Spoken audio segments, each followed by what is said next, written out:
News, being a Sky News presenter.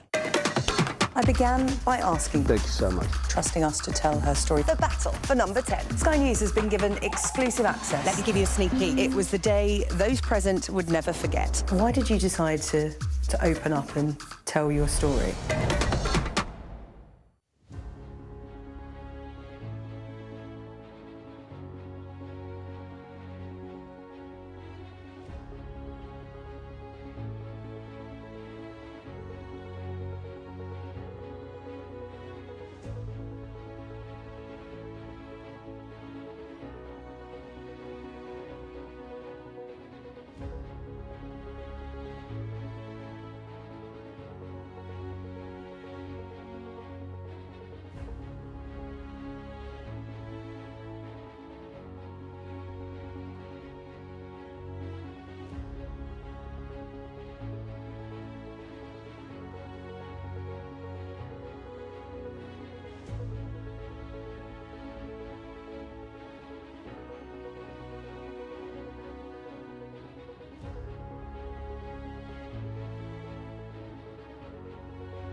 Tonight on The Wrap, Keir Starmer's nightmare on Downing Street.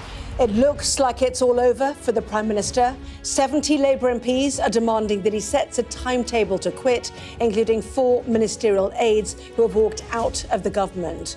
All this after a keynote speech that was designed to shore up his leadership. I know I have my doubters, and I know I need to prove them wrong, and I will. Tonight, all eyes are on the Cabinet, which meets here tomorrow morning at 9:30. Tonight, Shabana Mahmood, the Home Secretary, is one of a number of senior Cabinet ministers telling him the game's up. They're also thought to include Yvette Cooper, the Foreign Secretary, and the Deputy Prime Minister, David Lammy.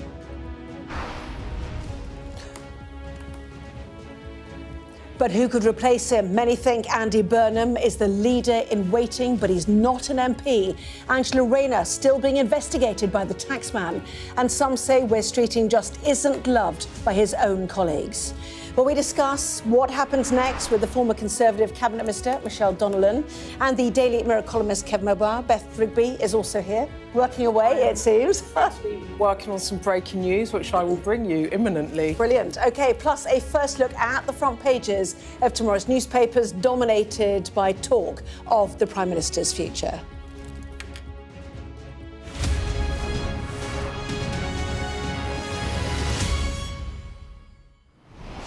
Well, hello, good evening. Former Prime Minister Boris Johnson famously said that at Westminster, the herd instinct is powerful, and when the herd moves, it moves. Well, tonight, it appears the Labour Party is moving against Keir Starmer. Michelle and Kevin, is it the end? Kevin? I think it's when, not if, and it can happen very quickly at the end. Michelle? Yeah, it's a complete downward spiral now. He's in free fall. He's going within the next day or so in terms of announcing that timeline. You're still writing your copy. Do you want to give me your breaking news after, or do you want to do it now? Let's do it afterwards. OK, fine. OK, let's hear then this report. Starmer loyalists in central London here to rally and raise up a Prime Minister fighting for his political life as he used a make-or-break early morning speech to try to persuade his MPs not to topple him after a disastrous set of elections. I know I have my doubters, and I know I need to prove them wrong, and I will. Starmer acknowledging he's let Labour voters down too. Truth be told, I'm not sure that they believe that we care. I'm not sure they believe that we see their lives. Trying to find the passion. Millions of people held back because the status quo in this country does not work for them. I am fighting for them. We are fighting for them. I am their Prime Minister and this is their government. But his pitch for concrete change lacking, with just one clear offer. I can announce that legislation will be brought forward this week to give the government powers, subject to that public interest test, to take full national ownership of British Steel. A speech light on policy, heavy on politics.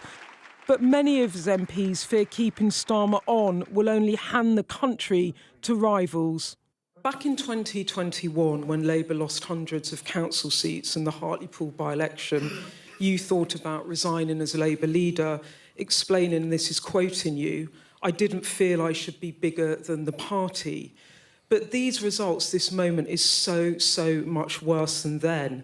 You've lost nearly 1,500 councillors, 40 councils, you've lost Wales. Haven't you, for one moment, thought you should step aside in the interests of the party and country? And if you haven't, why haven't you? What we witnessed with the last government was the chaos of constantly changing leaders. And it cost this country a huge amount. A huge amount.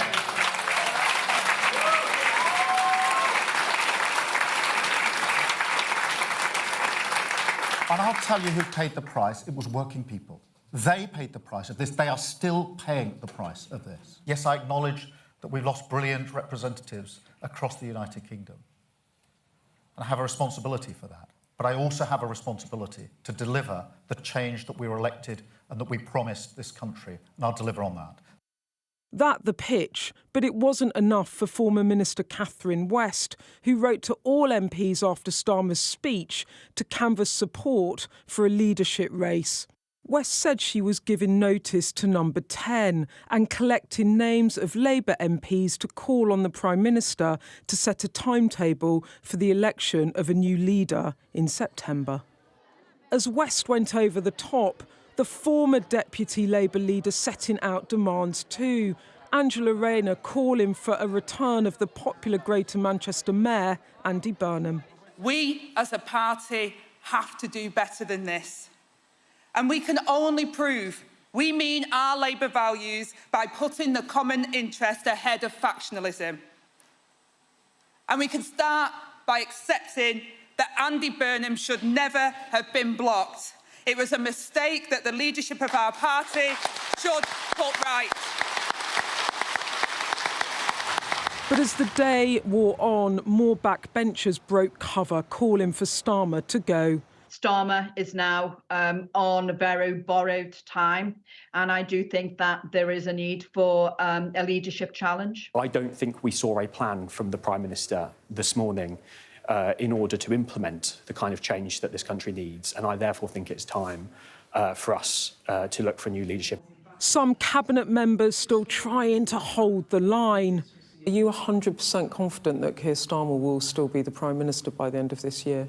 I'm confident he'll still be Prime Minister at the end of this year. 100%. Absolutely right. Yes, of course I am, because the Labour Party is not the Conservative Party.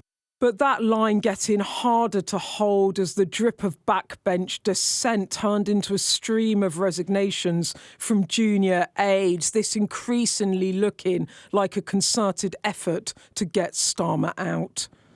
What began with backbenchers is moving up the ministerial ranks, and I'm hearing tonight that some in the Cabinet are gearing up to tell the Prime Minister to set a timetable for his departure if he cannot command the confidence of his benches.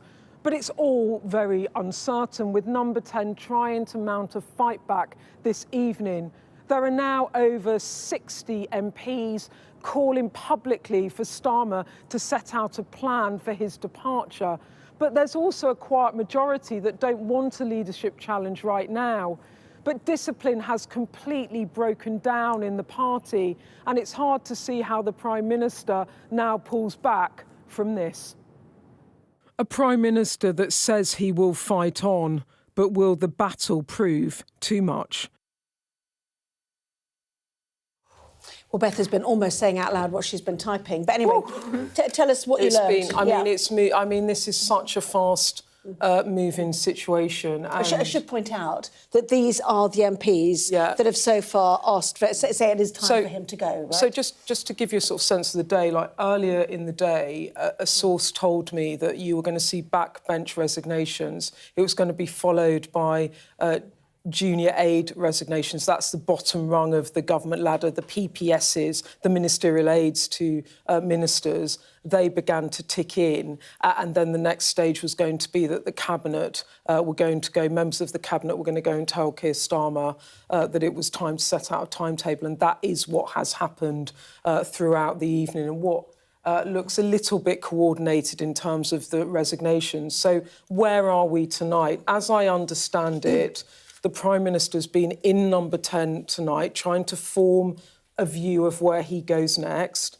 I understand that Shabana Mahmood, the Home Secretary, and Yvette Cooper, the Foreign Secretary, have been in to see the Prime Minister to tell him it's time to set out a timetable.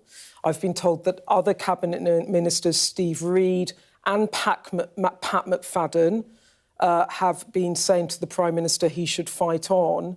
And then David Lammy, the Justice Secretary and a long-term friend of Keir Starmer, and Jonathan Reynolds, the Chief Whip, have been at the Prime Minister's side tonight, inside Number 10, weighing up the options, calling around and trying to work out what the Prime Minister should do. I'm told that David Lammy does not want the Prime Minister to stand down. But interestingly, another ministerial source I spoke to tonight said that David Lammy had been calling around ministers to try and not force them into going public to support Keir Starmer, but rather to understand where they are at. So that's what's been going on in what is a cabinet which you can clearly see there are different views. One Cabinet Minister has said to me this evening that what's happening is disorderly. And to quote this person, they said, I think the Labour Party is about to put itself out of power for a serious period of time by repeating the mistakes of the Tories. So that is a Cabinet Minister telling me that in the past few minutes. And as for Keir Starmer, where's Keir Starmer?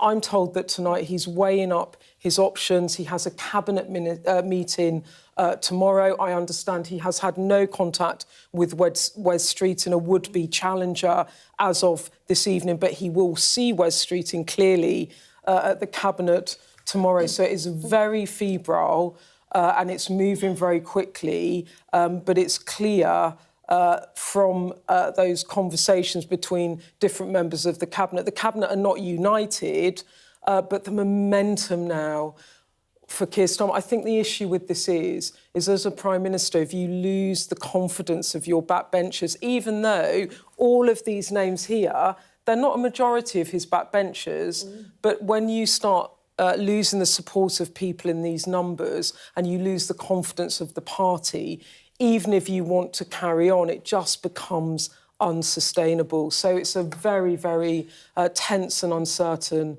24 hours that we're about to go into. Yeah, I've got lots more questions, but first of all, Michelle, you've lived through this, yes. you know, with a front row seat. Yeah. Does it feel very déjà vu for you, given how many prime ministers that the Conservatives lost? Yeah, it feels very similar to that night where the dam broke, if you like, with Boris Johnson.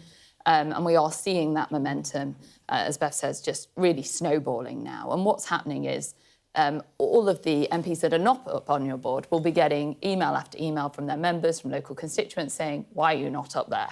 And so the pressure just mounts and mounts and mounts so that it just adds to it, and those people. Did you get phone calls like the ring around clearly happening from the centre of Downing Street now? Would they have been calling you to find out which way you were going to go and all that sort of stuff? So those calls will happen all the time, like throughout the hours, and then they'll repeat those calls and they'll keep doing it as a litmus test, and they'll report it back to the Prime Minister. The danger is the people round the Prime Minister, whether they're telling him the truth or not. And that's always the danger in these scenarios, because you've got people with a vested interest in obviously him staying in power. And then you've also got people that will be slightly in denial and have bunker syndrome and believe that it's all recoverable. So it depends on whether he's listening to the right people. But obviously, if the Cabinet go in now and tell him to his face how it is, then it'll be hard to ignore that. So, Kevin, as a, I think, you know, lifelong Labour supporter, hearing that the suggestion... Tactical voter, please. Tactical voter? Yeah, very interesting. interesting. Anyway, okay. yeah. For the purposes of this debate, a left-leaning journalist, hearing that, you know, some in the Labour Party think they're about to put themselves out of power, that this is sort of existential for them as a party. Yeah. What is the point of voting for Labour anymore, given what we saw on Thursday and what we've seen over the weekend? You know, how concerned are you about the state of the party? Yeah, well... And reflect on what Michelle was saying about... Well, I think how some MPs feel, and Labour Party members, was summed up by Ian Lavery, a former coal miner, Northumberland MP, who said Keir Hardie formed Labour and another Keir Starmer, who's actually named after Keir Hardie, could end the party. And I think that's where they feel it's existential. But I can go back to resignations. Prime Minister's been forced out all the way to Margaret Thatcher in 1990. I had black hair then. But I just caution, I think this is the end, but I'll just caution that Tony Blair in 2006, the Curry House plot against him, it was a year before he went, but he did give an undertaking he would go. And I do recall in 2009, Gordon Brown suffered 3 cabinet resignations, the Home Secretary, the Work and Pensions Secretary and the Community Secretary, and he survived. But this feels like the end. And, of course, Keir Starmer will be weighing up. He'll be thinking, who are the loyals and who are the traitors, is what he'll be doing. Who can I have standing by me? Who will be against me? And will those cabinet ministers who want him to go, will they, 1, speak out publicly, and 2, will they resign? Or are they just going to do it internal pressure? And then there is a whole question of, is it go now? Is it a timetable in September? Because there's a lot of power play here on who do you want to take over. If you want it Wes Streeting, you want to go quick because he's there in Parliament. If you want Angela Rayner or Burnham, who isn't even MP, you want to go longer. Look, I also think, OK, we are jumping... Look, we should sort of, in a way, deal with what we have, which is it's really uncertain what is going to happen, but it is also very true that the pressure is building, perhaps in an unstoppable way, for the Prime Minister to at least set out a timetable for his departure. But I think you raise a really interesting point here, Kevin, because actually there is a move amongst some of the Streeting supporters, this is what other MPs tell me, to try and make this quite a fast process because that would benefit Wes Streeting. There is a massive group in the parliamentary party that want Andy Burnham back.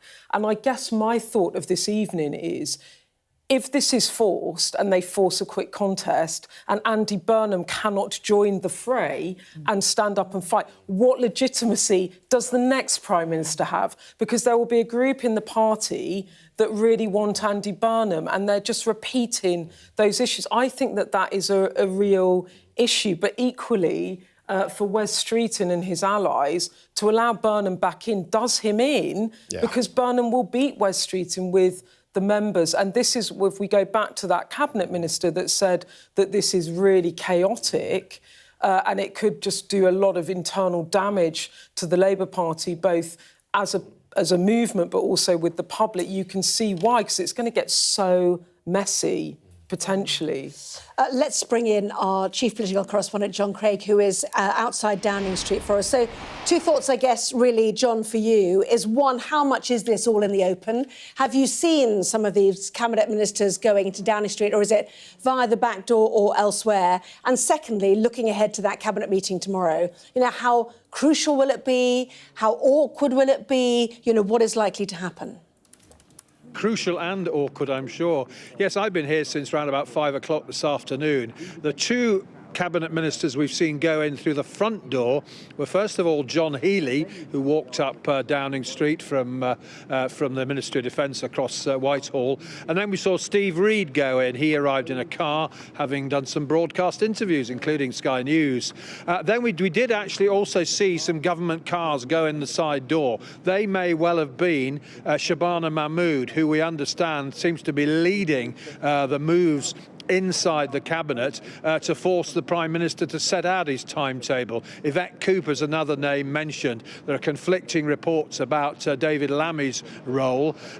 We haven't seen him here, but you can probably see the lights are still burning brightly in 10 Downing Street. Not the bunker exactly, that's the first floor lights, but the Prime Minister is holed up in there, or has been holed up in there with his team, his Downing Street team, clearly trying to fight on. But the writing is on the wall, really. And you've got a senior minister like the Home Secretary telling you the game's up. I mean, like Kevin, I remember back to 1990. On that occasion, November 1990, of course, all the drama was over in Parliament, and minister after minister, they all went in one by one to tell Margaret Thatcher the game was up. And I remember Kenneth Clarke was one of those, and she wrote in her memoirs that he was a candid friend. So we have seen it all before. We've seen resignations that led to Boris Johnson going, but really tomorrow's cabinet meeting is crucial because whether they'll all be asked to sign in blood their loyalty to the PM, that won't work. Clearly, he's beyond that now. And what began with a lot of the usual suspects calling for him to go, and then a lot of the newer MPs. This is the Sky News spreadsheet. What I think is very significant, of the 70 or so names on this spreadsheet, 38 of them are MPs first elected in 2024. And MPs, many of them won their seat from the Conservatives and are clearly worried they're going to lose it at the next general election. So what began with backbenchers, and then, of course, we had some parliamentary private secretaries quitting as well. They've been replaced tonight very swiftly by Number 10, incidentally. And then, of course, this move by the cabinet, led by the Home Secretary, and probably including the Foreign Secretary as well. And we all already know that it's claimed that Ed Miliband told him a few days ago the game was up. He had to set out a timetable. So everything's going to happen tomorrow morning, no doubt. Tense atmosphere in there in the cabinet room. Wouldn't be surprised if the civil servants are asked to leave the room and it's a political cabinet. It's showdown time, and it's the beginning of the end for Sir Keir Starmer. John, thank you very much indeed. So showdown time, paint a picture, if you can, of that cabinet meeting tomorrow, because, the roads here are all closed for them to rehearse the King's speech on Wednesday. I mean, the timing of the next couple of days is really quite extraordinary. I mean, I heard different variants of what might happen. There was a view that cabinet ministers would go in individually, which is what I think we've seen in the past few hours, but also would cabinet ministers say something around the table tomorrow. And certainly Wes Streeting, a would-be contender and challenger, has not spoken to the Prime Minister, and he will face him at that table tomorrow. So things could move very quickly. As I said, the Prime Minister and some of his closest cabinet allies, David Lammy and Johnny Reynolds, the Chief Whip, who was before that the Business Secretary, have been in Number 10, calling people round. As John was reporting, Steve Reid went in while I was also at Downing Street, and I said, is he going to resign, Steve Reid? And he was like, absolutely not, and then he went. But they've been phoning around and trying to gauge the support from the party. And I think what was striking tonight was back in February when Anas Sarwar, the Scottish Labour leader, called on the resignation of Keir Starmer, called for it, there was within an hour pretty much the whole cabinet coming out publicly to support the Prime Minister, and it has been a very, very different story today. We've seen 60-plus MPs saying that he should stand down. We've seen that trickle turning into sort of steady flow of junior ministerial aides calling for him to go. And now a couple of the cabinet, for sure, have told him set out a timetable. And as we were just talking about, you know, that's the Shabana Mahmood, Yvette Cooper, and we understand that Ed Miliband has already told him that. Maybe he's told him again tonight. That I do not know. And so what you're seeing is, even if there's a silent majority of MPs in the Parliamentary Labour Party, which I think there are, that don't want this to happen, when as a Prime Minister you are being so publicly challenged by so many of your party, and it's not just in a Wes Street in base, it is across the party, it simply becomes unsustainable because your authority has gone and then the dam bursts, if you like. And so, you know, one cabinet minister told me tonight that Starmer is weighing up his options and he's going to have a very long night thinking about what he should do. I mean, up until this point, he has been so resolute. Even this morning at that speech saying, I will fight on, I'm not going to plunge the country into chaos. I cannot imagine how frustrated he must feel. I think he must feel so frustrated because he wants to carry on, he wants to serve, he's lost the backing of too many of his own and his party. But I think, as per that cabinet minister that spoke to me earlier and other people that aren't particularly supportive of Keir Starmer, they're very worried about the chaos that this could unleash. And actually, does that just help Labour's political opponents? But I think what's happened is the emotion of those losses and the sort of the grinding dissatisfaction over many months for the Starmer administration, it's just kind of boiled over and it's got a bit out of control. I think it's been one thing after another, and you can go all the way back to winter fuel, then come up to Mandelson, and then losing 1,400 seats. And you hear the despair from cabinet ministers because a lot of it's become very personal. And they, MPs, councillors, activists, ministers too, here on the doorstep, that Labour voters have turned against the Prime Minister. Fairly or unfairly, they consider him a dud, and they will not consider voting Labour while he is there. So it's become incredibly personal for him, and it overshadows whatever he says are the achievements, lifting 500,000 kids out of poverty. Did that reluctantly, but he's done it. Breakfast clubs, minimum wage rises, NHS getting better, not having the Iran war, whatever you say.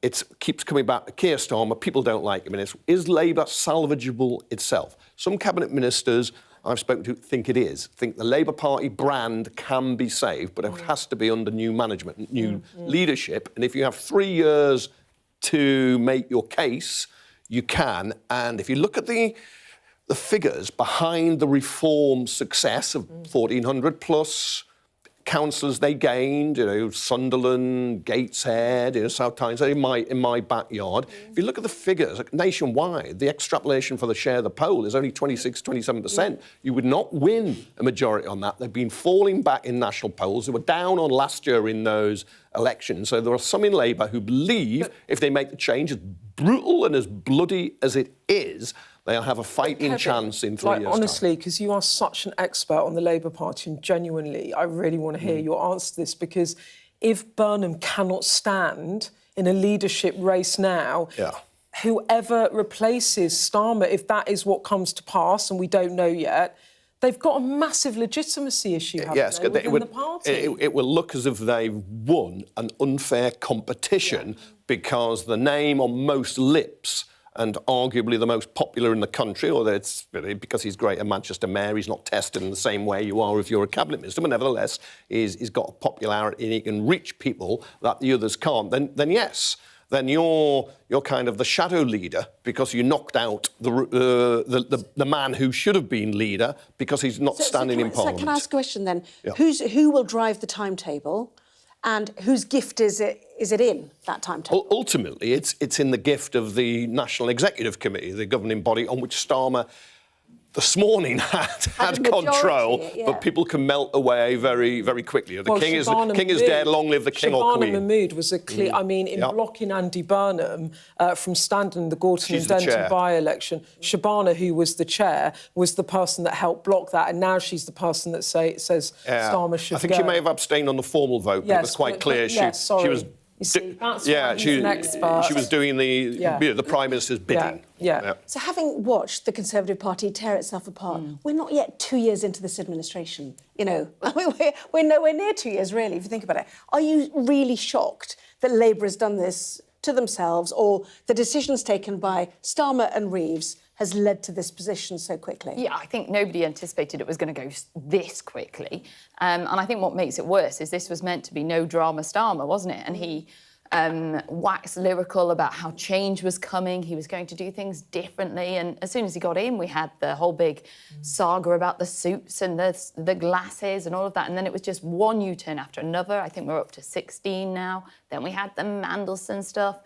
Now we've got this on top of it. So these MPs are feeling really bruised because their inboxes have been battering them. Their constituents, when they've been knocking on the doors, have been angry with them. And they're worried about their seats as well. They've looked at these council elections and they've thought, we're going to lose as well, and we have to do something.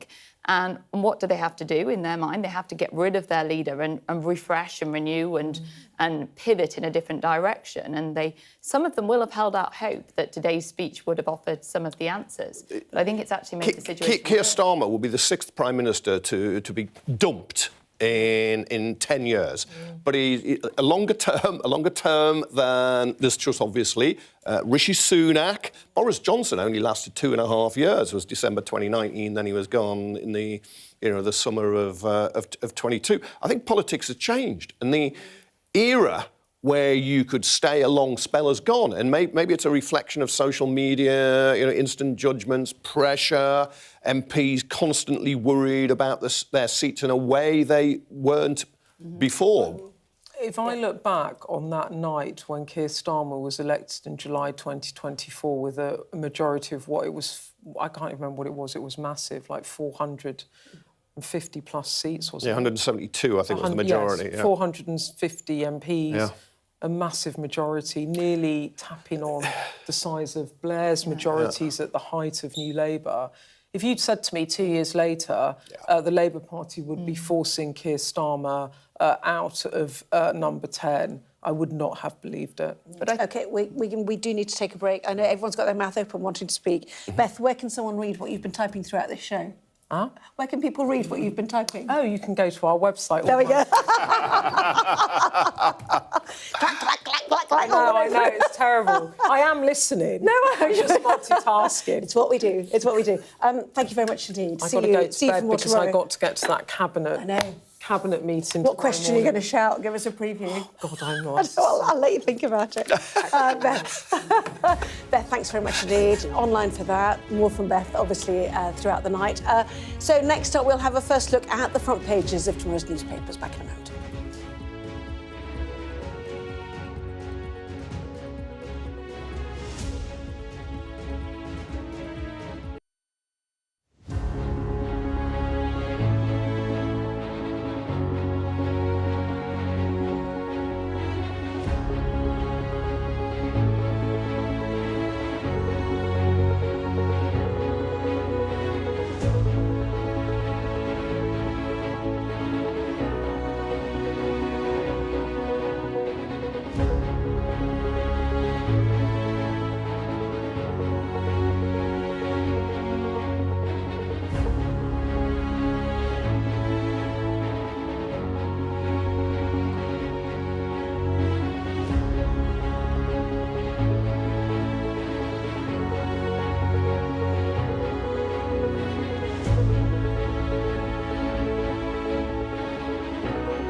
urge you not to look away.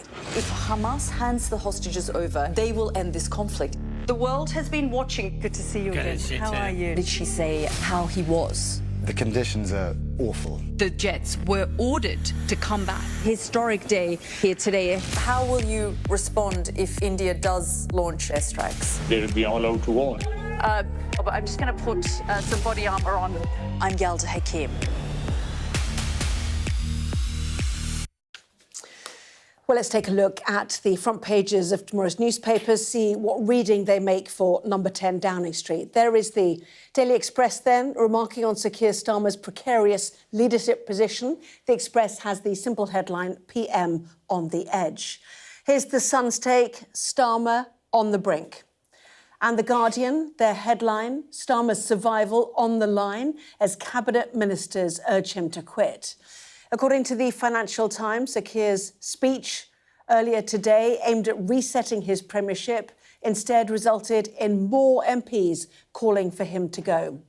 The Daily Mail says the speech failed dismally and calls the PM a lame duck leader. In a similar vein, The Mirror proclaims rebels turn on Starmer. The Eye describes the Labour Party as being in open revolt against him.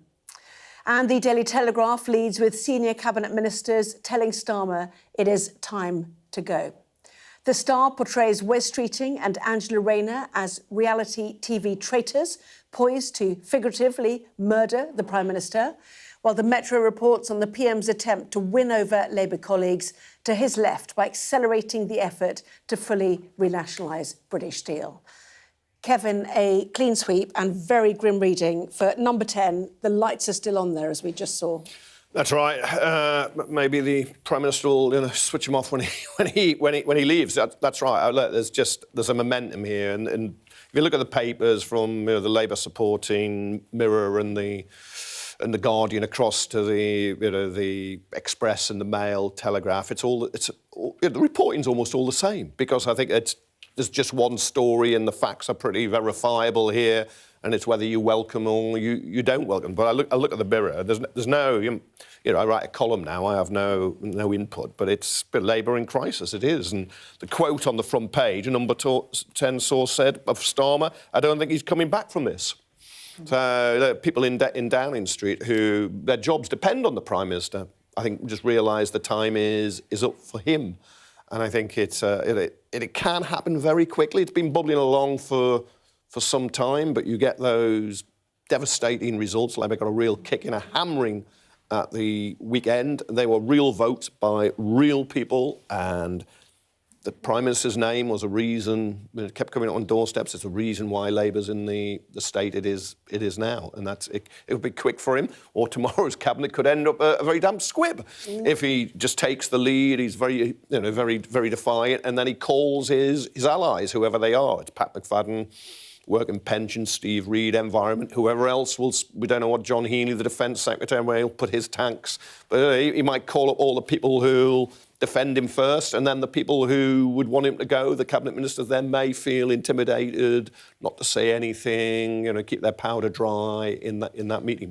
We don't know, but it's going to be, it's a make or break cabinet meeting now. Well, Michelle will have been in cabinet meetings like that when things have been tense for the leadership, and sat there waiting for people to say the first word. Let's look at The Guardian while we're talking about this. Starmer's survival on the line as cabinet ministers urge him to quit. Shabana Mahmood is one of them. Yvette Cooper, we understand, has also put her name to the idea of a timetable. Ed Miliband did it last week, we understand. Sounds like from our political editor, Beth Rigby, David Lammy has been in there, on the phone, phoning around. Talk us through a cabinet like this, then. Yeah, so I really think there is no coming back from this when you look at these papers, because even if he tried to carry on, he would be, limping on. That is not the position of a powerful leader that's going to turn around a party in trouble. I think that some of the contenders for the leadership will be very careful in this cabinet meeting tomorrow. So you'll have noted that Streeting has been really quiet, and that's because he's got a lot of criticism in the past for being a bit over-eager in terms of his ambition. And it's well-known fact in politics that the knifer never gets the role. And it didn't work out well for Sajid. And so I think that some of them will be quite cautious in what they're saying. Was he the first one that brought down Boris Johnson? He was, yeah, and Rishi Swiftly was the followed second. by, yeah, in quite close quarters, carefully. yeah. So I think some of them will be cautious on what they say tomorrow. They'll be wanting to say stuff that shows that that they have the interests of the country and the party in the right place, but they're not looking vindictive, they're not looking callous. Whereas those that have less leadership ambitions will probably be much more vocal in their nature. But it's really, I think, also what's not happening in that, what's happening outside of that cabinet meeting that'll be really important, because you will then be having much more frank conversations, because cabinets always leak. They always leak. And so whatever you say in those cabinet meetings, you have to be prepared to be able to see on the front page of a paper. What's interesting, or I find it interesting anyway, is under Labour Party rules, unless they changed recently, you need 20% of MPs to back you, plus 5% of constituencies, but 20% of MPs to back you to stand. That means you get a maximum 5 candidates. But the 3 names that are most mentioned are Andy Burnham, Angela Rayner and Wes Streeting. And of those 3 names, only one is in the cabinet, and that is Wes Streeting as Health Secretary. Angela Rayner's the backbenchers because of a tax affairs, had to resign as Housing Secretary. And Andy Burnham isn't even an MP. I know others are mentioned. Bridget Phillipson here, John Healey, Yvette Cooper, Ed Miliband, or I think that's unlikely because he was rejected by the voters in 2015, or Shabana Mahmood herself. But of the 3 main names, only one will be at that meeting, and I'm sure he will be the one who will most balance his words and judge what he says. Because as you say, if you feel too keen and you're the person plunging the knife in, you often don't get the prize. I mean, some people have speculated he has already moved incrementally, if you put it that way, because several of Streeting's allies, including his PPS Joe Morris, his constituency neighbour Jazz Athwell, have called for Starmer to go, leading to speculation, of course, that might have been sanctioned by the Health Secretary. Now, at this page, that's not remotely he's clear. Really clever about how he's doing it. I mean, sometimes Streeting can be a bit over-clever with the way that he operates in terms of this, but I do think that probably has a coordinated element to it, but he's trying to keep his hands clean.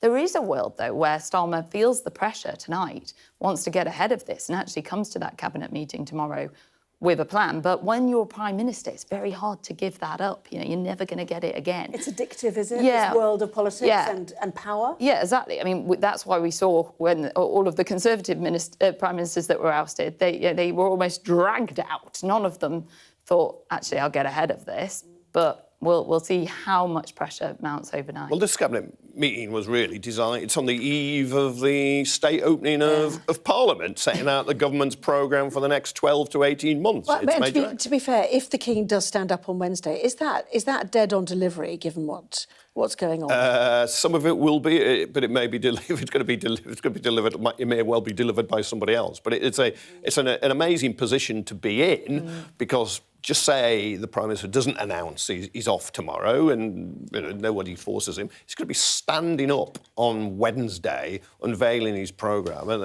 and the opposition attacks. It's like an own goal. But you're not going to be here to deliver it.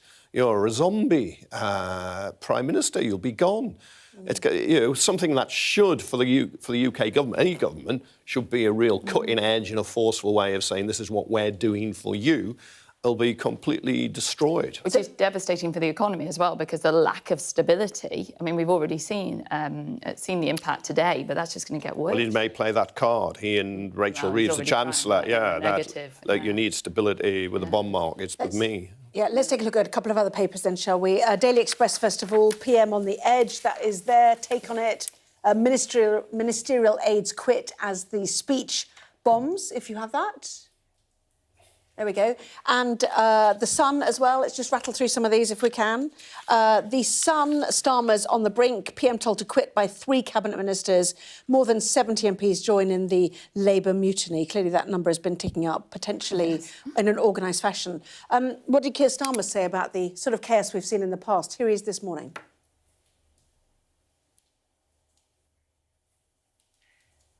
I think what we witnessed with the last government was the chaos of constantly changing leaders. And it cost this country a huge amount. A huge amount.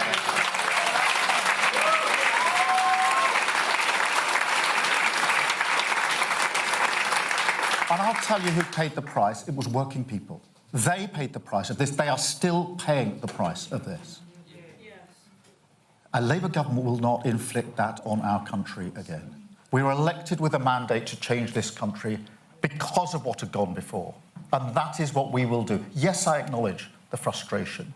Yes, I acknowledge the results are tough. Yes, I acknowledge that we've lost brilliant representatives across the United Kingdom. And I have a responsibility for that. But I also have a responsibility to deliver the change that we were elected and that we promised this country. And I'll deliver on that. Well, he said, didn't he, that actually this idea of changing your leader was tested to destruction under the Conservatives, as you know too well. But there are some in support. So let's have a look at some of those loyalists who've spoken out. According to Sky's political correspondent Rob Powell, some Labour MPs within the Parliamentary Labour Party WhatsApp group have expressed a reluctance to change leader. So here are some then among the messages in the group shared with Rob by one MP include, we're better than the Tories, we don't ditch our leader when the going gets tough. Another reads, the instability this leadership contest would cause is too damaging for our economy and my poor constituents. And people need to get a grip and stop panicking.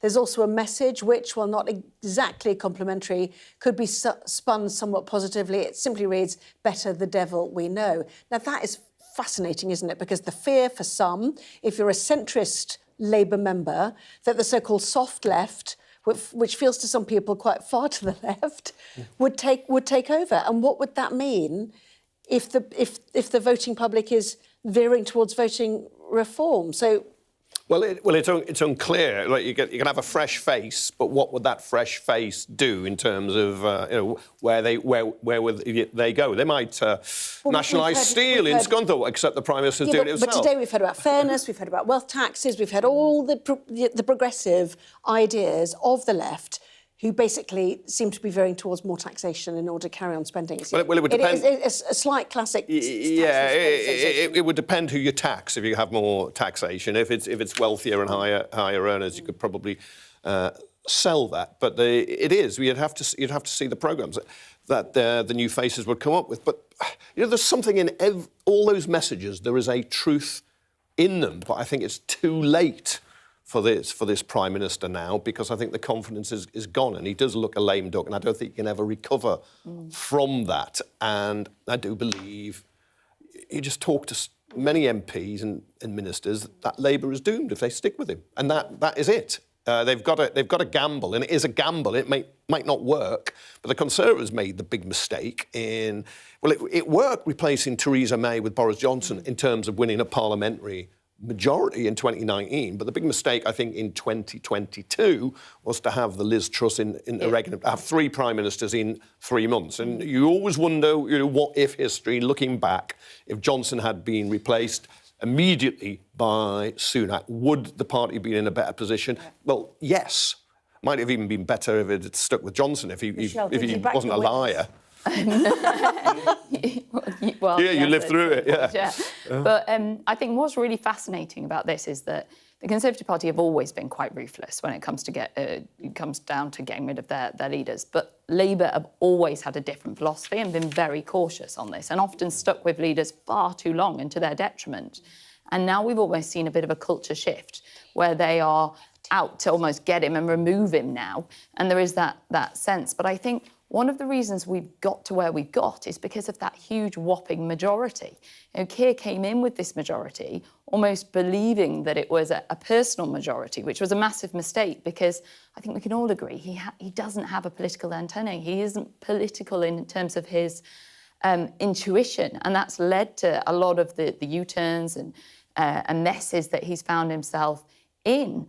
And therefore, he didn't surround himself with the right people to fill that weakness, because there was that false sense of, I've got this massive majority. And it's almost led to this scenario that we're now in. Well, the Financial Times picks up on the so-called reset speech. Many people suggest that what he said on Friday after the voting, what he said to the weekend papers about being in it for another 8 years, the reset speech, bombing as well. Yeah. So let's listen now to Carl Turner, who is a Labour Party member, no longer a Labour MP since he had the whip removed.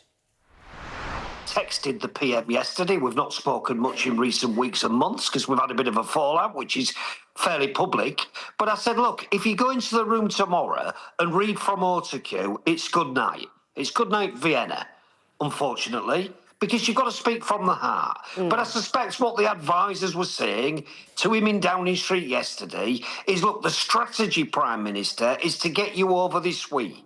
Is to get Catherine West to drop the idea of challenging. And he read from autocue. Many people suggested it sounded like a conference speech. We'd heard most of it before. Did it do enough? No.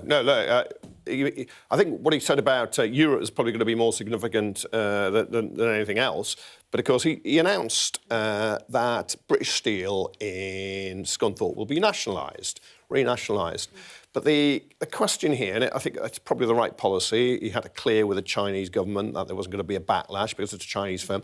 But it showed two things. One is he didn't point out that in Port Talbot, where there's another huge steel plant, the government is putting £500 million in to build electric arc furnaces to save that plant, which was losing a lot of money. You've got to make that point. You've just suffered a historic defeat in Wales because people feel in Wales you're not doing a lot for them. Just remind them, because otherwise it looks like, why not Port Talbot when you're looking at Scunthorpe? But the second thing is, why didn't they do this in April last year when they took control and have been picking up the losses of more than £1 million a day? And you could never come up with an investment programme because you didn't own the plan. It's almost a wasted year. And it's kind of, if you look at child poverty, and I think ending the two-child benefit cap was the right thing to do, but he delayed doing it. He didn't want to do it. And then when you do it and you lift 500,000 kids out of poverty, you don't get the credit for it. And I think he's done that again, and all the way through, it's all the U-turns and stumbling. The only one I think he got wrong with the U-turns was on farmers' tax. I think he was in the right position initially. Let's talk about that, because, you know, if you start to make every different interest group unhappy, you start to lose your electorate. But we'll talk about that after the break. More Papers too.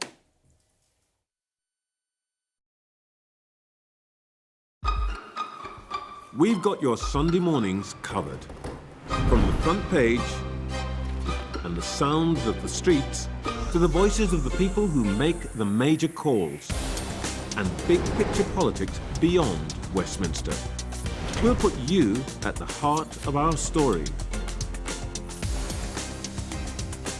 I'm ready. Are you? Join me, Trevor Phillips, Sunday mornings on Sky News. An interview that lasted nearly 5 minutes. We talked about Prime Minister Starmer. We talked about the special relationship with who he said. It was a jam-packed interview. I'll tell you what he told me, and I'll explain why you can't hear the call. I'm Mark Stone, and I'm Sky's correspondent based here in Washington, D.C. Have you seen what Donald Trump's been up to? In the Rose Garden, in the East Wing. 100 days in and back with the grassroots of this MAGA movement. It feels a little bit like he's a king, not a president. He is a king. I've witnessed the remarkable passion for politics here, but the anger too. Everything in America feels kind of torn in two right now, and it has been an intense few weeks for Minneapolis. How many more people have to die? This is not America. A large and growing protest movement. They're vocal and they're angry. Are these immigration rates? Unbelievable we've come to this. We just arrived in Doha, just ahead of President Trump, and look at that. The horse-backed military, and beyond them, the skyline of a city transformed. There seems to be some sort of a shooting, what appear to be shots fired at the White House Correspondents' Dinner. What do America's Christian faithful make of the president's pop at the Pope? The ones that vote for him are going to vote for him through thick and thin. Before anybody criticizes the Pope, they need to think more than twice. Mark Stone from Sky News. Will you stop buying Russian energy? Is there any assurance for Palestinian self-determination? Of course. It's a big shift by President Trump. This post of Trump, it's a big shift. It's a big shift. It's very positive. Sky News, the full story first. The best thing about being a Sky News journalist... Hi, darling. Beth Rigby, Sky News. is being a Sky News journalist. You said to people, I'm not coming back for more, but you have come back for more. Well, let's kick off. And make a statement. What can our Prime Minister say to you to not impose tariffs? He's coming out! What more do you need? We're trying to see as much as we can. We're in an area that's just been reclaimed. Mr. Zuma, Sky News. People are directly protesting. The whole neighbourhood is rallied around her. It's been impenetrable to journalists over the last 2 years of war in Sudan. I've been waiting for this for 2 years. It doesn't feel like a big homecoming. It was never going to be pretty. War isn't pretty. Well, let's hear then from one of those MPs who have put their name to asking for Keir Starmer to step aside. Here is Belle Ribeiro-Addy, MP for Clapham and Brixton Hill, saying it's clear the PM does not have a credible plan. He must now set out a timetable for departure. It's clear he's lost the confidence of the PLP, of the country, and without both of those, you can't effectively govern. If the conversation every day is whether or not one man is going to keep his job, then we are not doing what we set out for in government, and this whole melodrama has to come to an end. Why is it all about Sir Keir Starmer, not about Rachel Reeves, given very many of the elements of policy that are being criticised actually came from the door of the Treasury? Yeah, your point of the Chancellor will have approved most of the proposals, and I think if he goes, she goes. She only stays if he is in place, and I suppose the book stops at the top. But I don't think many of the MPs or the cabinet ministers who are going in and saying to Keir Starmer, you should quit as PM, would think Rachel Reeves would survive as Chancellor. No, I mean the point is, was the tail wagging the dog? I.e., was Rachel Reeves in the Treasury driving policy? Was it Morgan McSweeney telling him what to do? Was he somebody who actually had a strategy that was taking the country forward? I don't think he had a strategy all along. There was that PMQ's review the other month where he stood up and he said, his great victory and his legacy was gaining power, in effect. Well, no, his victory and his legacy should have been what he actually did when he got into power. And also, I don't think we can say that all the blame lies at Rachel Reeves' door. I'm certainly not a fan of Rachel Reeves. But, however, this is the Prime Minister. He could have sacked Rachel at any point in time. He's sanctioned these policies. It wasn't Rachel Reeves that appointed Mandelson. It wasn't Rachel Reeves that took money for suits and other things as well. So I think the blame lies with Starmer, and I've never seen anybody dig the hole deeper than he did today with that speech. Michelle, Kevin, there's plenty more coming from both of you in the next hour. Cabinet ministers, we have heard, are actively talking to Keir Starmer. Cabinet meeting tomorrow. We'll bring you the very latest after this. What's the best thing about being a Sky News presenter? Perfect. Let's bring you some breaking news. Being a Sky News presenter. I began by asking... Thank you so much. ...trusting us to tell her story. The battle for number 10. Sky News has been given exclusive access. Let me give you a sneak peek. It was the day those present would never forget. Why did you decide to open up and tell your story? I urge you not to look away. If Hamas hands the hostages over, they will end this conflict. The world has been watching. Good to see you again. How are you? Did she say how he was? The conditions are awful. The jets were ordered to come back. Historic day here today. How will you respond if India does launch airstrikes? They'll be all out to war. I'm just going to put some body armor on. I'm Yalda Hakim.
Tonight on The Wrap, Keir Starmer's nightmare on Downing Street.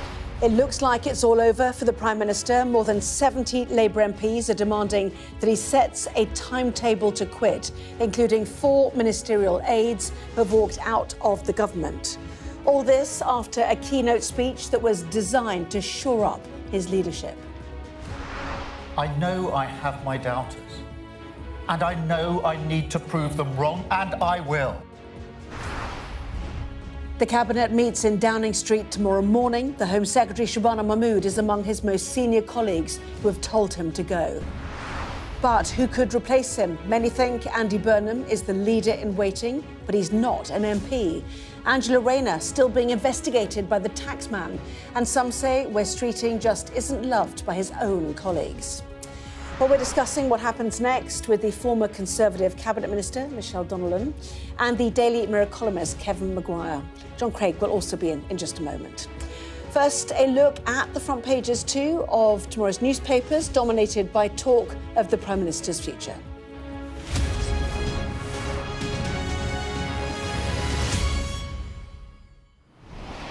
Hello, very good evening to you. Kevin, Michelle, welcome to both of you as well. So the former Prime Minister Boris Johnson, if you remember, famously said that at Westminster, the herd instinct is powerful and when the herd moves, it moves. Well, tonight it appears the Labour Party is moving against Keir Starmer, including the Home Secretary and the Foreign Secretary, who have both told him he needs to set a timetable for his departure. Michelle, Kevin, your thoughts then? Is it over, Kevin? I think Keir Starmer will have to be a political Houdini to survive this. Nothing is ever certain in politics, but it looks like his days are numbered. Yeah, I think, look, no drama. Starmer has embroiled himself in drama. And the only question now is he going to be dragged out or is he going to gracefully set a timetable himself? But there's no hope that he can recover from this. Well, it has been an extraordinary day from that speech by Sir Keir Starmer this morning.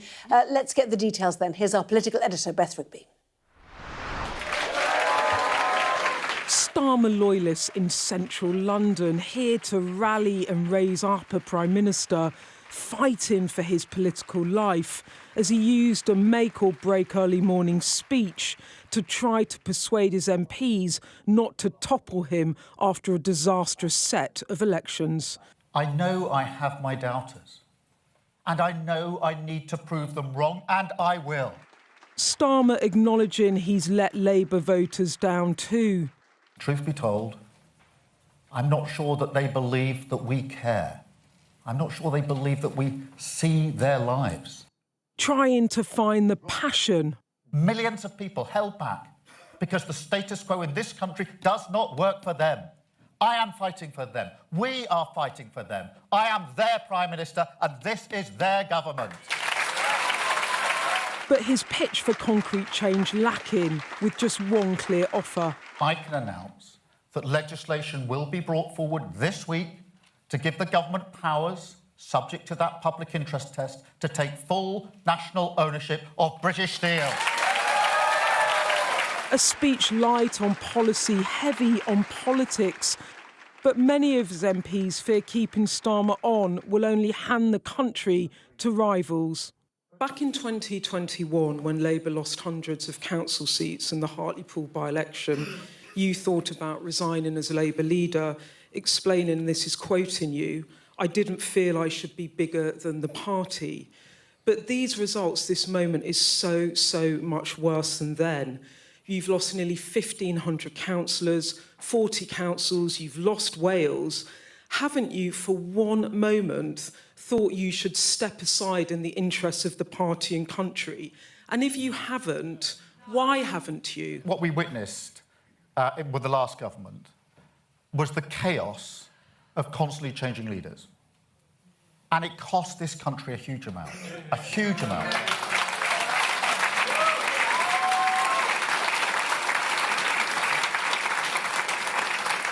And I'll tell you who paid the price. It was working people. They paid the price of this. They are still paying the price of this. Yes, I acknowledge that we've lost brilliant representatives across the United Kingdom. And I have a responsibility for that. But I also have a responsibility to deliver the change that we were elected and that we promised this country. And I'll deliver on that.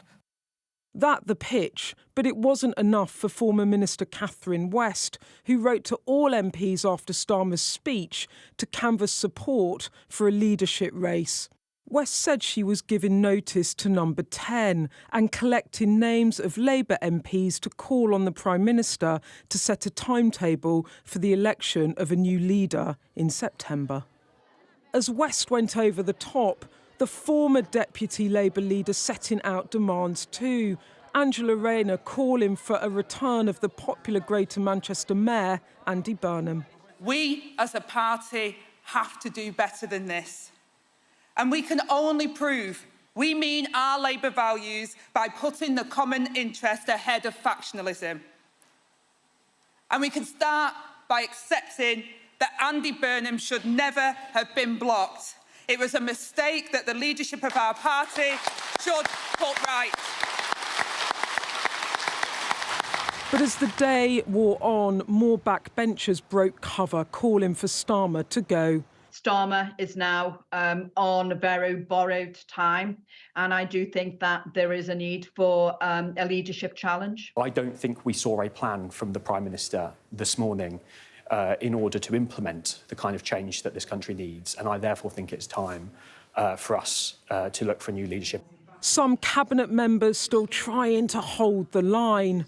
Are you 100% confident that Keir Starmer will still be the Prime Minister by the end of this year?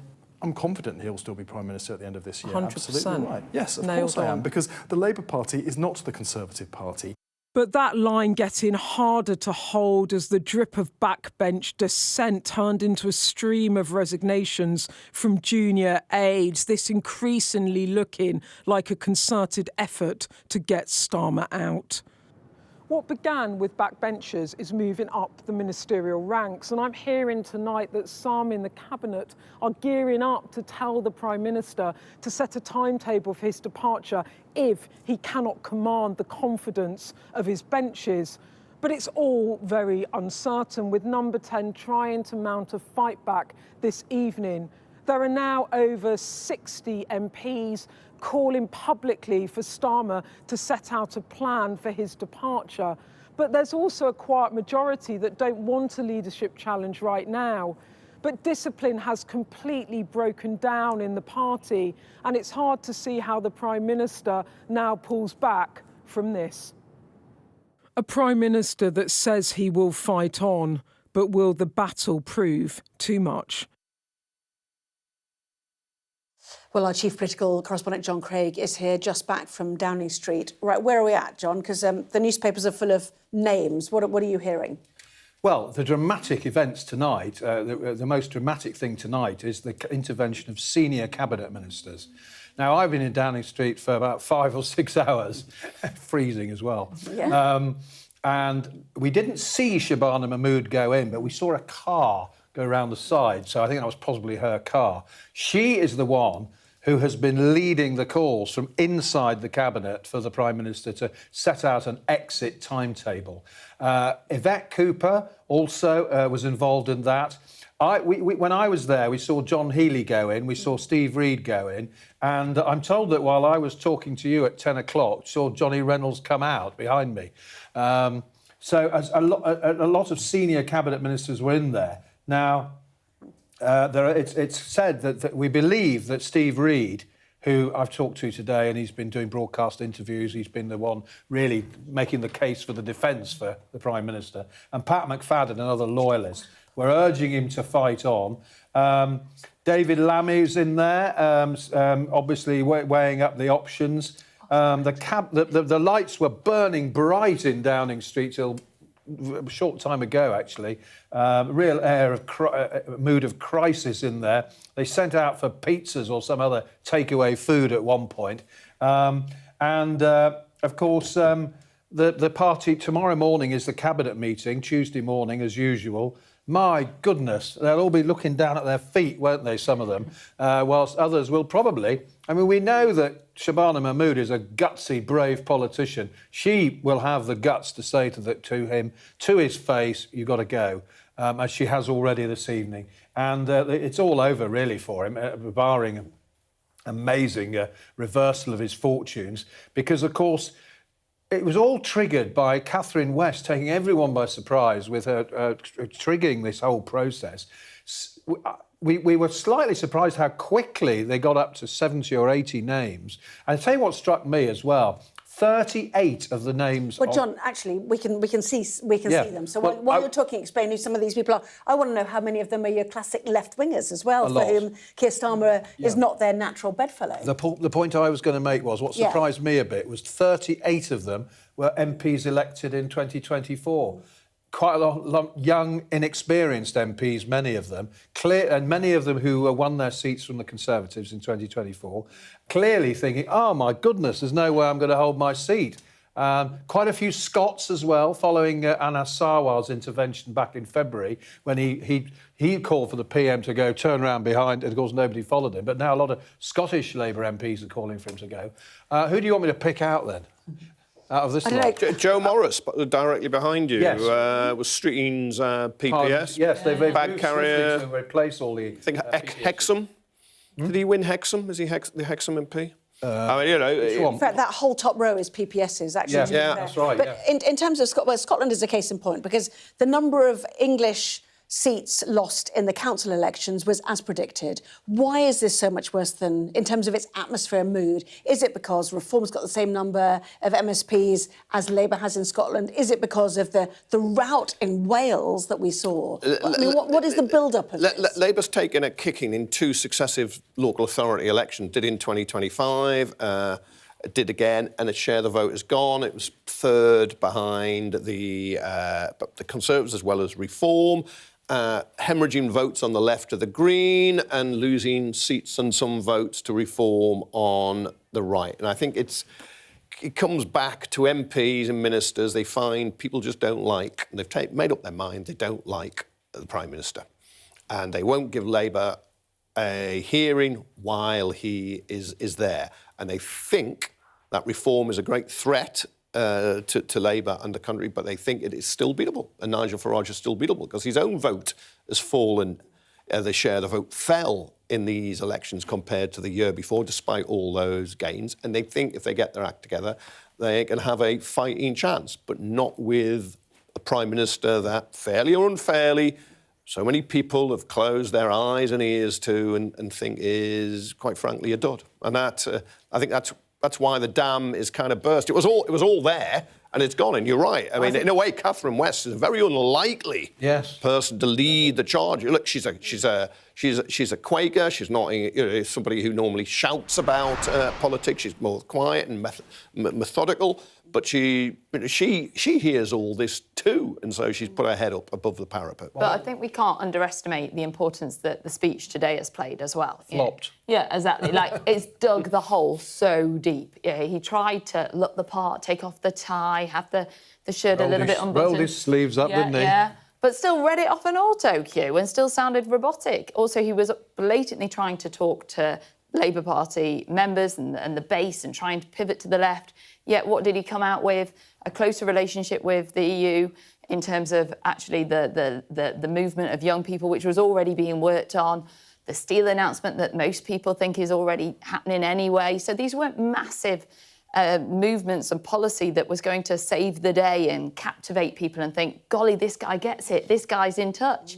In fact, all they thought afterwards is, this guy really doesn't get it. This guy is going to lose our seats. Should we hear a bit more? Here's the Prime Minister speaking earlier. I think what we witnessed with the last government was the chaos of constantly changing leaders. And it cost this country a huge amount. A huge amount.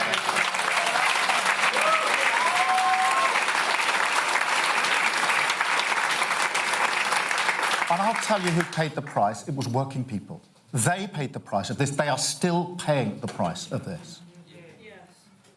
A Labour government will not inflict that on our country again. We were elected with a mandate to change this country because of what had gone before. And that is what we will do. Yes, I acknowledge the frustration. Yes, I acknowledge the results are tough. Yes, I acknowledge that we've lost brilliant representatives across the United Kingdom. And I have a responsibility for that. But I also have a responsibility to deliver the change that we were elected and that we promised this country, and I'll deliver on that. Well, let's have a look at the polls. We saw them briefly, shall we, and discuss them further. You know, certainly when we looked at the national equivalent vote after the elections last week, it would not give Reform a majority, standing on 26%. There's Labour, you know, pretty much neck and neck with the Conservatives. I mean, you know, are the Conservatives confident in over the next 2 or 3 years that they will see a bounce back? And because at the moment, Labour's getting nibbled from absolutely every direction, isn't it? Yeah. Well, look, the Conservatives are going up, Labour's going down, in effect, on this trajectory. And obviously, the popularity of Kemi is very high in terms of her personal positioning, whereas you've got Keir Starmer, the most unpopular Prime Minister in an exceptionally long time, if not ever, since polls began. So it's a very different scenario. And we've got him in having those devastating results just the other day. How does he recover from that? He couldn't do. Really, that was the kiss of death, to be honest. So what is it about him? Is it personality? Is it policy? Is it right from the very beginning when they instantly talked about the black hole and how miserable it was and everyone felt miserable, you know, having been relieved 14 years of Tory rule was over, and then it was the winter fuel allowance, and then it was the first budget where we saw national insurance on employers go up, which is now called the jobs. I mean, it's endless errors, multi of them that have been reversed. So is it him or is it the policies that have been taken, do you think, John? Well, it's both. I mean, bad mistakes. You mentioned winter fuel. That was within the first few weeks of the government after the general election. I mean, I used to think most of the bad errors were made by Rachel Reeves in various budgets, winter fuel and so on. But then, of course, we come to the Mandelson fiasco. Of course, he started to look shifty. And, of course, before that, of course, there was the freebie suits and freebie Taylor Swift tickets, all that sort of stuff. A combination of things, absolute disasters for his poll ratings. Having said that, I do think that Labour MPs have panicked a bit today. I mean, some people will say, oh, Harold Wilson had bad polling results and Blair and other party leaders and Prime Minister had bad polls. I think they have panicked. I've been surprised, actually, how many MPs on your chart there have flocked to back what Catherine West is calling for. And that's clearly spooked them in number 10, and that's why the Cabinet's saying the game's up. Yeah. I think the fundamental problem for Starmer is that he doesn't have a political antenna. He doesn't have that intuition that you need to be able to recognise whether a policy is going to land well or not and how to roll the pitch. And then the second thing is that he just doesn't command the support of his party because he has been trying to sit on the fence when it comes to, does he go left, does he go right? And we saw that again in this speech today. He's a bit of a fence sitter. And what they need is somebody who's going to inspire people and actually go out and push a policy agenda. But he doesn't have a strategy, does he? If I said to the average man on the street, what does Keir Starmer stand for? What's his vision for the country? I don't think they'd have a clue. I just say, Michelle, when you said the Conservatives still down on the general election vote, it was slightly up on the last time and lost more than 500 councillors, and councils are still going. But I think the seeds of Starmer's blown chance were probably sown when he won the Labour leadership standing on a Corbyn programme, but not Corbyn himself, and then he ditched it all the way long. So you begin to think, what does he stand for? He gets to the general election. He wins a huge majority with only 34% of the popular vote, the lowest winning figure for a majority. And then he gets in, and he is gloomy. And I think that combination at the time of, I'm going to take your winter fuel allowance away if you've got an occupational pension of £20 a week or whatever, and look, I've got all these suits and spectacles, cost next to nothing compared to the 5 million Nigel Farage has taken from a Thai-based crypto tycoon. But nevertheless, he was the Prime Minister, he took it.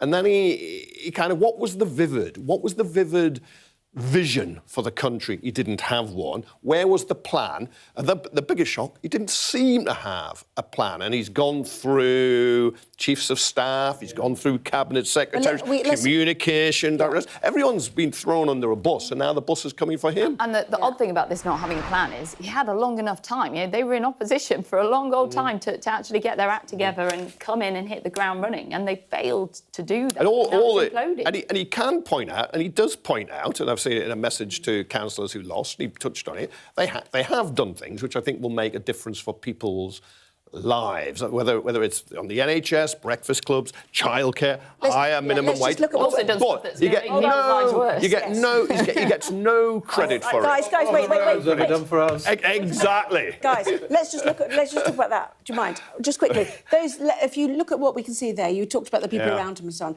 Since he became Prime Minister, by our count, he's either lost or sacked 2 chiefs of staff, no fewer than 4 heads of communications, 2 of his most senior mandarins. Now they're suggesting there's nobody really around him.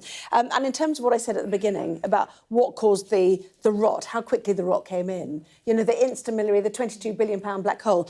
The New Statesman is quoting an article it's done with Sadiq Khan today. Every time I hear the Chancellor speak, it's doom and gloom for the last 2 years. People didn't vote for a Labour government for more doom and gloom. And that's what it's felt like for people, isn't it? Anyway, so it loses people. What about who might replace him? Yeah. Because if it was easy to replace him, it would have been done by now, wouldn't it? The problem is, it is difficult. Yeah, I think the best slogan in politics at the moment is Zach Polanski and the Greens, make hope normal again. And that is it. What are you going to do for people to make their lives better? But if you look at the contenders, the 3 names that are most prominently heard: Andy Burnham, not an MP, can't stand; Angela Rayner, who still, we believe, hasn't resolved her HMRC 40,000 and has got stamp low duty public issue. opinion ratings, has she not? They've fallen since, although when you get a new leader, you just need really now to aim for 30% of the population. You used to aim for 36% to have a chance to get into power. Fragmented politics, 30% will probably get you into power at the next election, which is why Reform and Nigel Farage are just happy to be the biggest significant minority and no longer talk about PR and electoral reform. And then, of course, there's Wes Street and the Health Secretary in the Cabinet, who is in a bind. How does he come out publicly? Does he confront the Prime Minister tomorrow at the Cabinet meeting, or is he the one who is seen to be the kind of going back, the Michael Heseltine figure who leads the charge, and then you don't get the prize. Somebody else comes in. He who wields the dagger never wears the crown. Famous quote. I really think Wes is going to try and play a blinder tomorrow, and he's going to try and keep it a bit low key until somebody else really goes for it, and then he will come forward, so that he's keeping his powder dry. Opinion polls put Andy Burnham miles ahead of all the others. And I think he's probably about the most popular politician in the country, if you believe the opinion polls. And he's certainly well ahead of both Streeting and Rayner. But, I mean, is he going to get back into Parliament? I mean, a by-election's a risky thing, isn't it? I mean, we've seen this in history, people losing by-elections. And some people claim there's not many safe seats. In North West England, Labour didn't do terribly well. I mean, I've been saying he should fight Arbroath and Broughty Ferry, where Stephen Gethins is about to... You're smiling, you don't believe me. I think I'm being a bit for sheep. You talked about Wandsworth and Westminster ahead of the vote last week, and, you know, you were proved to be, on the money there, so there we go. I still think he would get in if it was a Manchester seat. He is exceptionally popular in that area, and I think if he... if Greater Manchester has turned turquoise is the problem. It has, but he wasn't standing, Michelle, was he? It's harder for him now than it would have been a couple of months ago because Labour's gone down. But he's also now the anti-Starmer candidate, isn't he? And even if Starmer set out a timeline that's long enough for him to come forward, he is seen as potentially the rescuer, and I think he could galvanise those votes locally if he was in the right Reform would throw a lot of their crypto money at that. That's the thing to look for in the next 24 hours. How long will the period be? Because you mentioned earlier on, 2006, when there was the Curry plot and all that to get rid of Blair, he made the announcement in September 2006, and he went in the... Was it May or June in 2007? Yeah, it was a year later, really. Almost a year later. And the problem with that, though, and I saw this firsthand, is that you just have a government then that is navel-gazing, that is treading water, unable to actually do radical policies and decision-making if there is that long trajectory of time. Let's talk about steel, shall we? Because obviously that was part of his reset button today, part of his offer. Some people suggesting that, why should anyone in Port Talbot be cheering? Because there were chances to save the steel industry in the UK, and now he's doing it because he's saving his own skin. Is that an unfair assessment, do you think? The timing is interesting on Scunthorpe because Port Talbot, the government's putting in £500 million into Tata for the new electric arc furnaces, which he should have mentioned and reminded people, given Labour's just taken a hammering in Wales. What have we ever done for Wales? He could have mentioned that, but he didn't. But of course, April last year, they just took over. It was a big move, and Parliament sat on a Monday to put this legislation through. Saturday. Apologies, yeah, and to take control of Scunthorpe because they feared the Chinese owners were going to shut it and run down the furnaces, and it's been costing more than £1 million a day, but it's been no way you could invest in it when you don't own it, and so by nationalising it, they can now invest in it for the future. Now it's in the Scunthorpe's in Lincolnshire, it's a big reform heartland, but they got no credit electorally, we could see, for saving the plant with taking control last April, and now nationalisation is probably the right way to go forward for the investment. But will he get any credit for it at all? Or is it too late? And it's rather like where is the credit for ending the two-child benefit cap, which is going to lift 500,000 kids out of poverty? But he was against it at the beginning. He didn't want to do it. Yeah, and it's often doing the right thing reluctantly does not get you any credit. No, absolutely doesn't. John, what's going to happen? Well, Cabinet meets tomorrow, 9:30, I think, and I imagine they'll ask the civil servants to leave whilst they have a rather brutal exchange with what they call political cabinet. And I'm sure that people like Shabana Mahmood will repeat the point to him. Look, the time's up. You've got to go. You've got to set out a timetable. And as I say, the key thing to look for is how long that timetable is. I dare say there will... and if they have a really frank discussion, I think there will be supporters who back him, like Pat McFadden and some others. But, oh, my goodness, it's going to be a pretty rancorous cabinet meeting, I think. Shabana Mahmood is, as well as Home Secretary, is chair of Labour's governing National Executive Committee, which would set out the timetable, but she will be reporting back on the local election results. Lucy Powell will also attend, who is the deputy leader, beat Bridget Phillipson, the Education Secretary, who was backed by Starmer, but she is very close to Andy Burnham. She was the one who voted to allow him to stand in Gorton and Denton. And it was 8-1. Her face was very interesting today at the speech. She looked as if she was clapping through gritted teeth. She wasn't that enthusiastic. It was quite telling if you watched her body language today. Yeah, because you must have done it yourself in the past. You could tell. No, but you can. You could tell it if you've done it. Yeah, exactly. OK, well, it's a ... watch this space moment, isn't it? Certainly. We've got lots more on the Prime Minister's future next, and a full look at the newspapers as well. John, for the moment, thank you as well.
I urge you not to look away.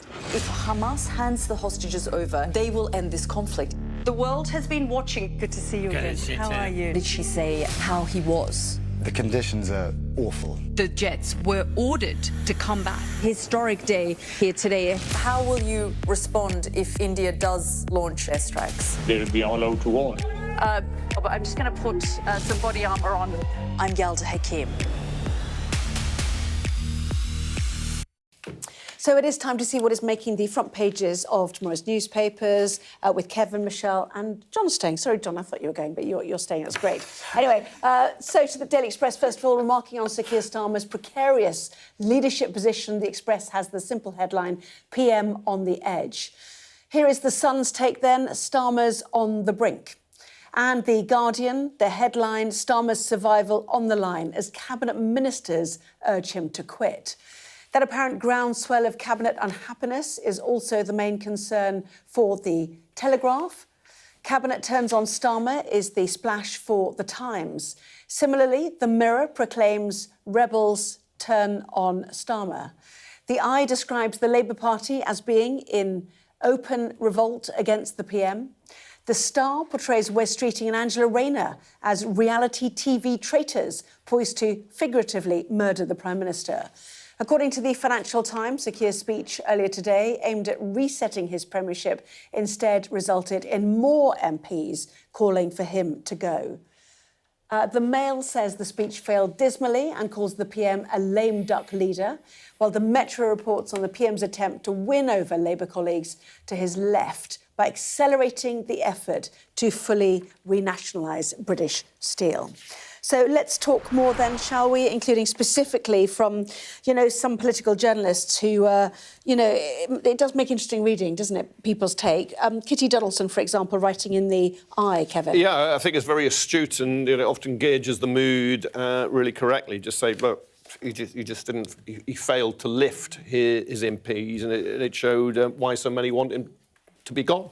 Yeah. Which, you've seen these make-or-break moments, Michelle, for Conservative leaders, Conservative Prime Ministers in the past, and this is a Labour one, and it's almost everybody's right in the same, whether you're left, right or centre. It's the same conclusion from the performance, yeah. Which isn't a stitch-up. I think it's just looking at the facts and what people are saying and seeing the performance and realising it seems to be the end. Yeah, Might he be offered Foreign Secretary by whoever succeeds him?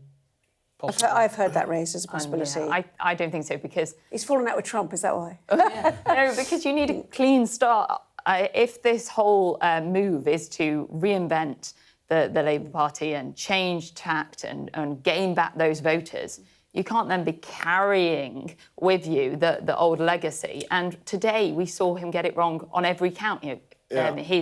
His charisma wasn't there. He didn't bring some kind of persona. His policies were hollow.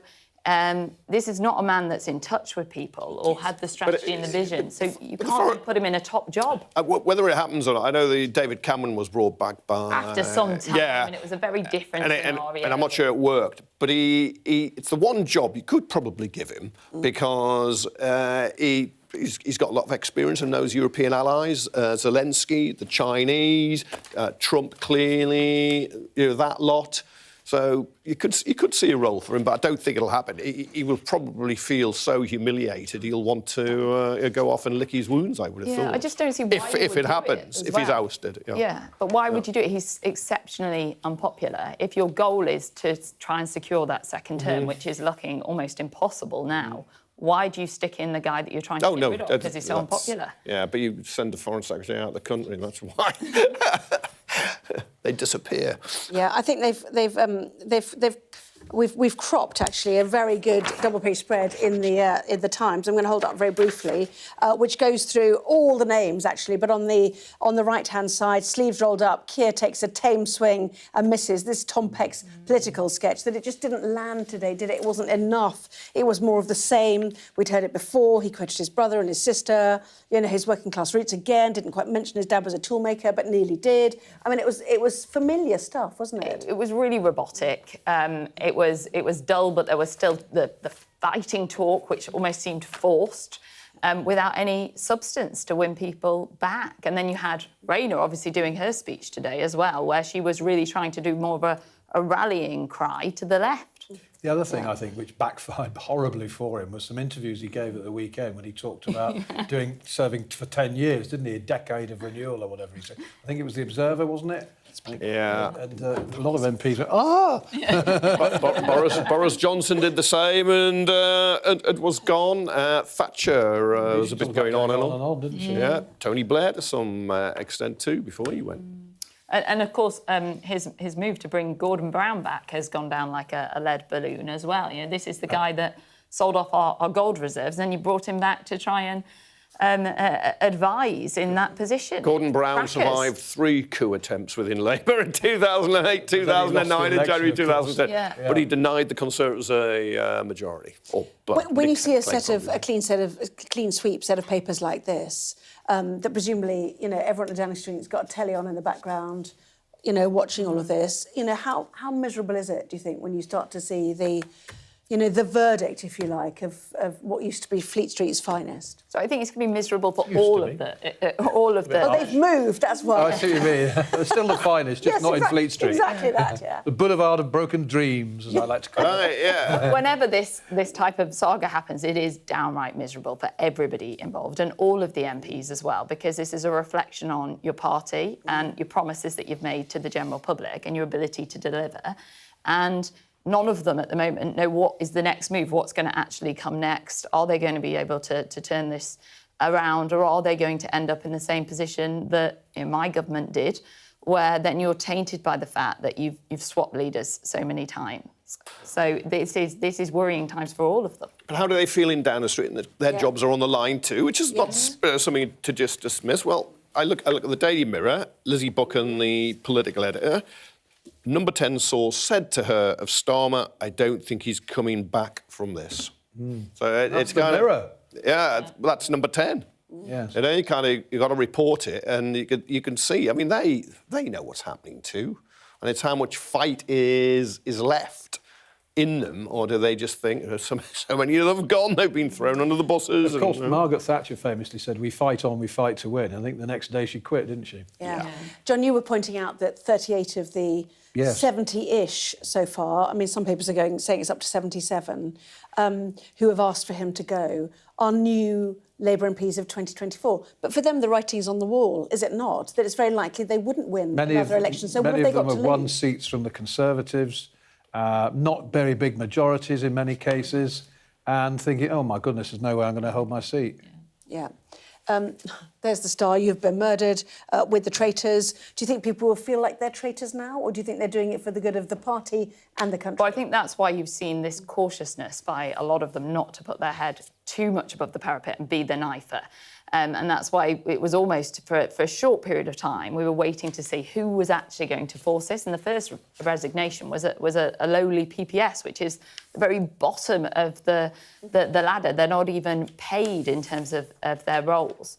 But I think it depends on the next stages over the next few days. If one of them really guns for it tomorrow, then obviously they will be viewed as much more of a traitor. They'll be thinking there are conflicting loyalties. There's loyalty to the Prime Minister, the leader of their party, but there's also loyalty to their party, their constituency, their country, and possibly themselves and their families too, as they work out who will be the best person. But you can see just clearly it's sell Starmer, but who do you buy? And that's what's been saving him for some time, is there's no one head and shoulders who is there that you will say, this is the person we could back and replace him with. Because Burnham, and John says, most popular probably in the country. Polls say, yeah. He can't even stand at the moment. Maybe it'll be somebody new. In the terms of the traitors' land, if we look at The Guardian understands that 2 senior cabinet ministers told the Prime Minister he should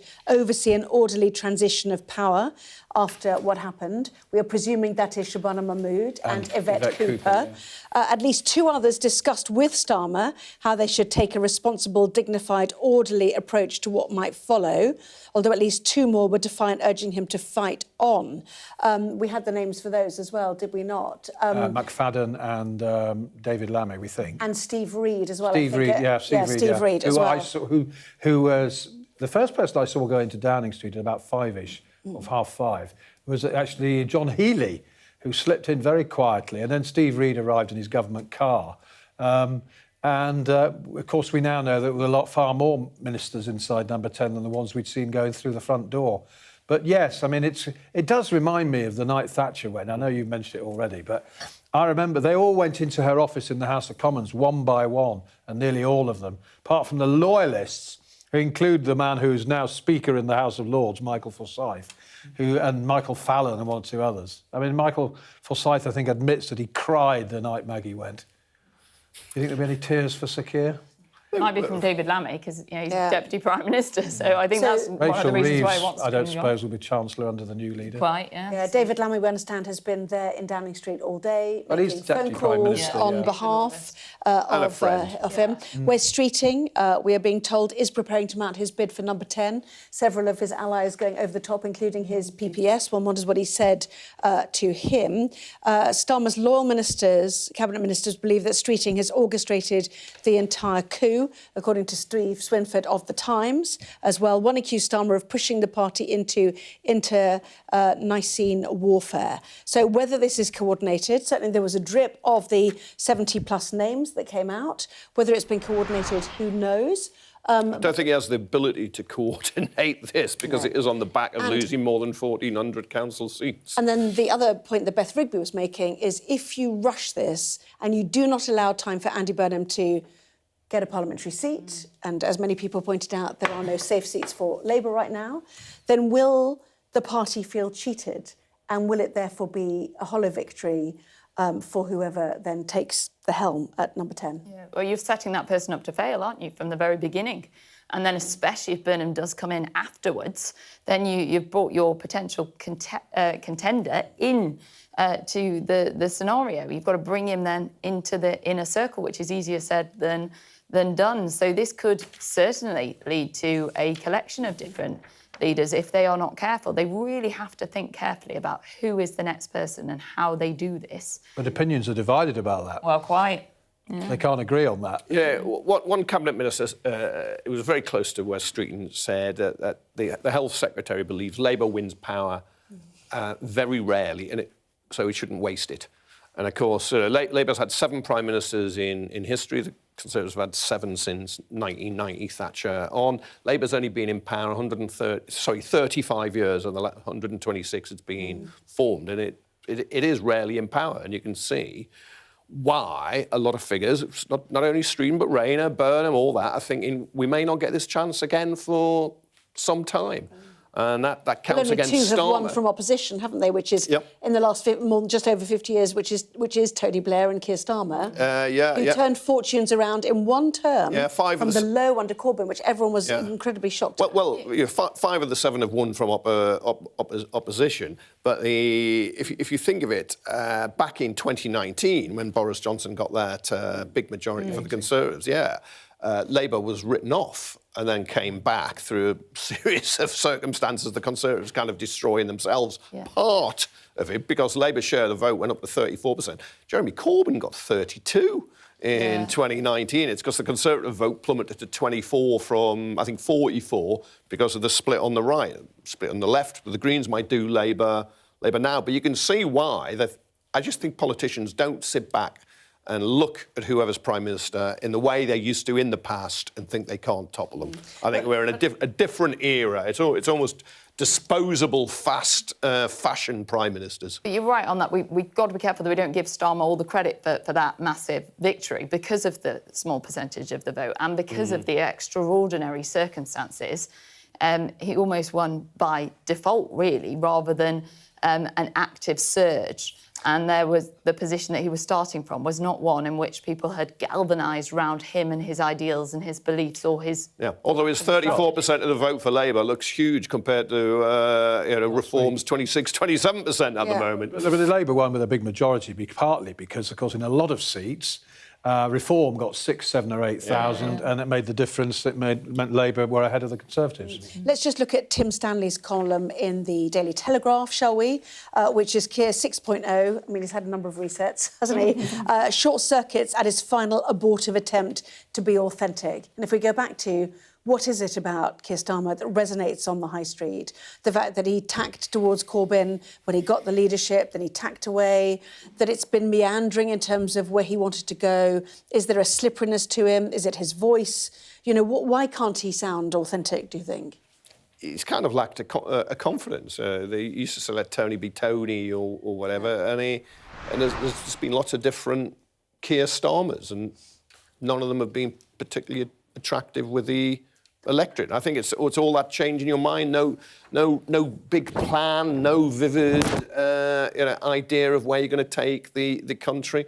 U-turns, dithering, too many consultations. Well, of course, U-turns are good, but it means you made a mistake in the first place. Well, yeah, and the reality is this chap really a leader? He's not, is he? He comes across as a bit of a middle manager, and there is a limit to how much he can change who he is. And I think it's unreasonable to think that today he was somehow going to wake up and reset everything magically and almost come across as a different person. But people want change, but people want different change. That's what we're seeing in this fragmentation, the two-party system going, Labour and the Conservatives struggling.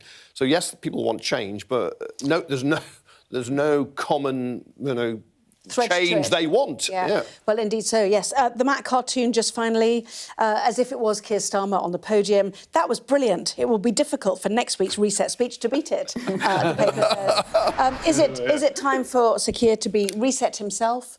Obviously, all eyes on the Cabinet meeting tomorrow morning. How awkward will it be?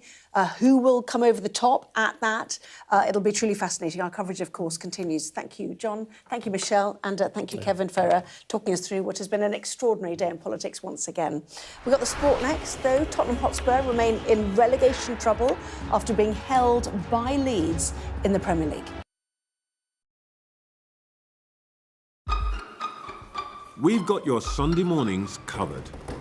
From the front page and the sounds of the streets to the voices of the people who make the major calls and big picture politics beyond Westminster. We'll put you at the heart of our story. I'm ready. Are you? Join me, Trevor Phillips, Sunday mornings on Sky News. An interview that lasted nearly 5 minutes. We talked about Prime Minister Starmer. We talked about the special relationship with who he said. It was a jam-packed interview. I'll tell you what he told me, and I'll explain why you can't hear the call. I'm Mark Stone, and I'm Sky's correspondent based here in Washington, D.C. Have you seen what Donald Trump's been up to? In the Rose Garden, in the East Wing. 100 days in and back with the grassroots of this MAGA movement. It feels a little bit like he's a king, not a president. He is a king. I've witnessed the remarkable passion for politics here, but the anger too. Everything in America feels kind of torn in two right now, and it has been an intense few weeks for Minneapolis. How many more people have to die? This is not America. A large and growing protest movement. They're vocal and they're angry. Are these immigration rates? Unbelievable we've come to this. We just arrived in Doha, just ahead of President Trump, and look at that. The horse-backed military, and beyond them, the skyline of a city transformed. There seems to be some sort of a shooting, what appear to be shots fired at the White House Correspondents' Dinner What do America's Christian faithful make of the president's pop at the Pope? The ones that vote for him are going to vote for him through thick and thin. Before anybody criticizes the Pope, they need to think more than twice. Mark Stone from Sky News. Will you stop buying Russian energy? Is there any assurance for Palestinian self-determination? Of course. It's a big shift by President Trump. Shift. This post of Trump, it's a big shift. It's a big shift. It's very positive. Sky News, the full story first. The best thing about being a Sky News journalist... Hi, darling. Beth Rigby, Sky News. Is being a Sky News journalist. You said to people, I'm not coming back for more, but you have come back for more. Well, let's kick off. And make a statement. What can our Prime Minister say to you to not impose tariffs? He's coming out!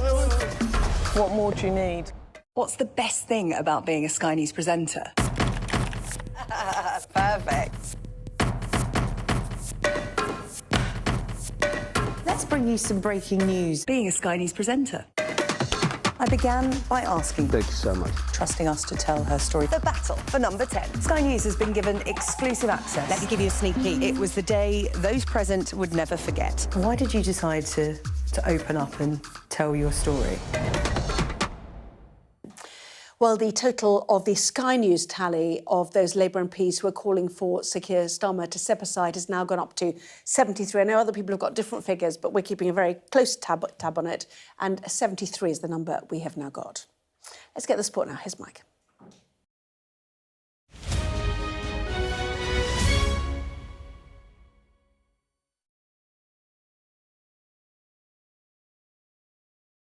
James, can you do a big clap in front of your face?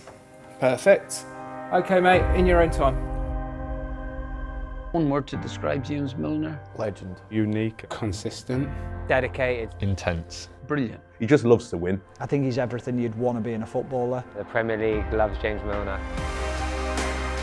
Hi James, congratulations on breaking the all-time Premier League appearance record and how hard it is to keep going. You felt phenomenal, so well done. To be appreciated by your teammates and appreciate what you give, that's pretty special.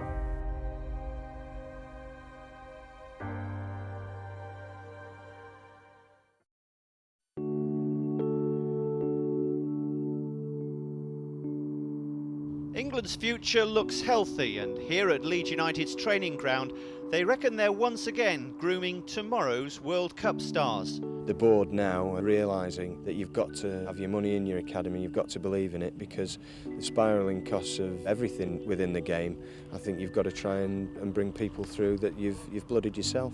Yeah, it was an amazing time, being in the academy, and then you've seen the likes of those guys come through. I remember Alan Smith scoring his first touch at Anfield. He was my hero.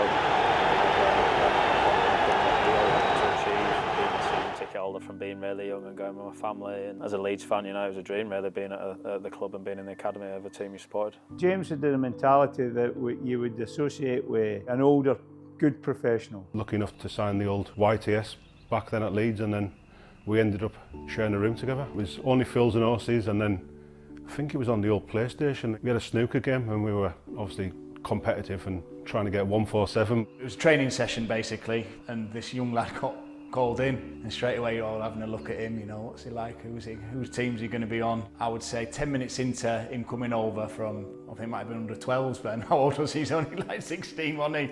He did this one thing straight away, and everyone straight away went, oh, who's this lad here? Young James Milner's only 16. Didn't think I was going to get on, and to be fair, Terry gave me the nod to go on. Lee Bowyer passed me a ball with my back to goal, and I tried to pass it back and passed it to Paolo Di Canio, and he put it over the bar, thank God. And just remember Bo afterwards asking, did I have a bet on 4-all? I can't remember too much about being nervous playing against other Premier League players, because for me Leeds were an amazing team, and seeing Wayne Rooney doing what he was doing at that time, that obviously showed you again it was possible and someone else was doing it, and made you even more eager to go and train really well and take your chance when you got it on the pitch.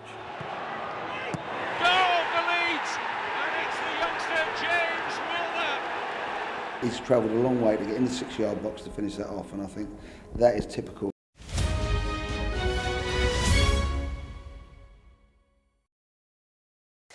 Let's catch up now with the weather. Dinner under the stars tonight? That reminds me of our travel insurance. You mean All Clear Skies? All Clear Travel Insurance sponsors Sky News Weather. So a northerly flow will bring cold air and widespread showers this week, but there's still no sign of any substantial rain in the south. England, Wales and the south of Ireland look fine at first tomorrow with a patchy frost out of town. Northern parts, meanwhile, will be breezy with a mix of sunshine and showers. Northern and central parts of the UK will see a scattering of showers running in during the morning, fading in the northwest later on.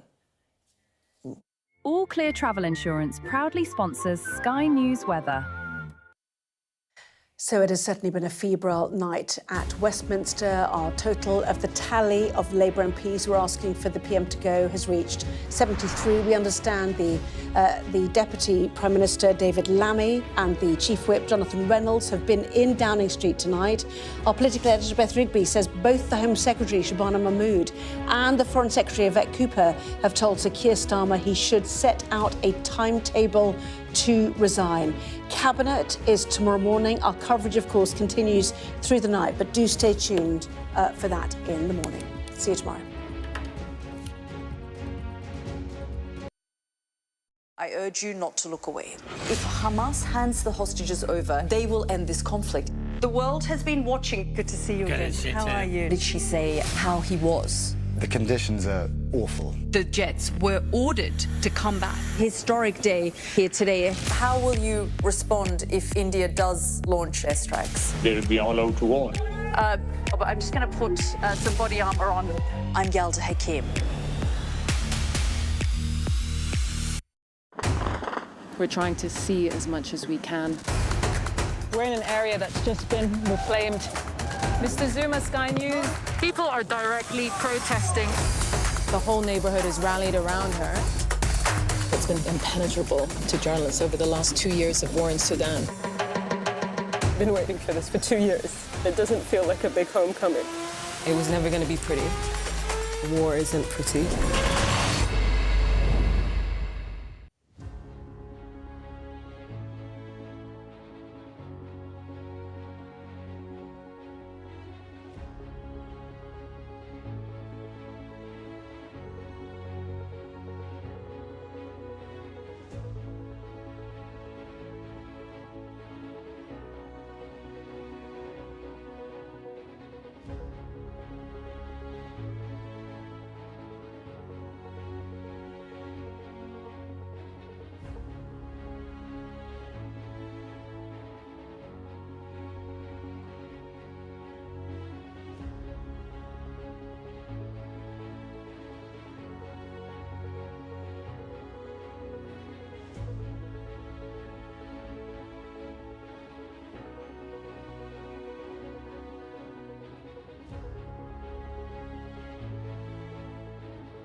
This is Sky News, the headlines.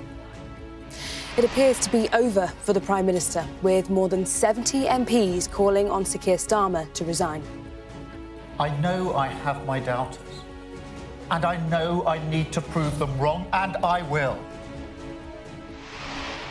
But who could replace him? Many think Andy Burnham is the leader in waiting, but he's not an MP. Angela Rayner and Wes Streeting also have their eyes on the leadership.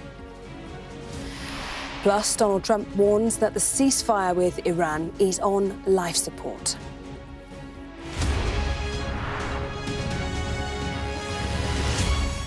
Hello and welcome. Well, Keir Starmer's premiership is on the brink this morning following a wave of government resignations and over 70 MPs publicly calling on him to resign.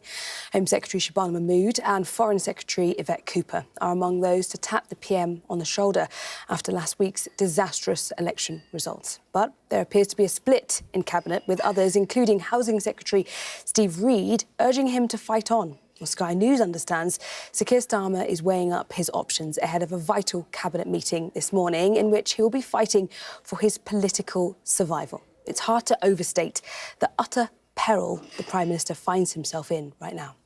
Well, to kick things off, our political editor Beth Rigby has our first report. Starmer loyalists in central London here to rally and raise up a Prime Minister fighting for his political life as he used a make-or-break early morning speech to try to persuade his MPs not to topple him after a disastrous set of elections. I know I have my doubters, and I know I need to prove them wrong, and I will. Starmer acknowledging he's let Labour voters down too. Truth be told, I'm not sure that they believe that we care. I'm not sure they believe that we see their lives. Trying to find the passion. Millions of people held back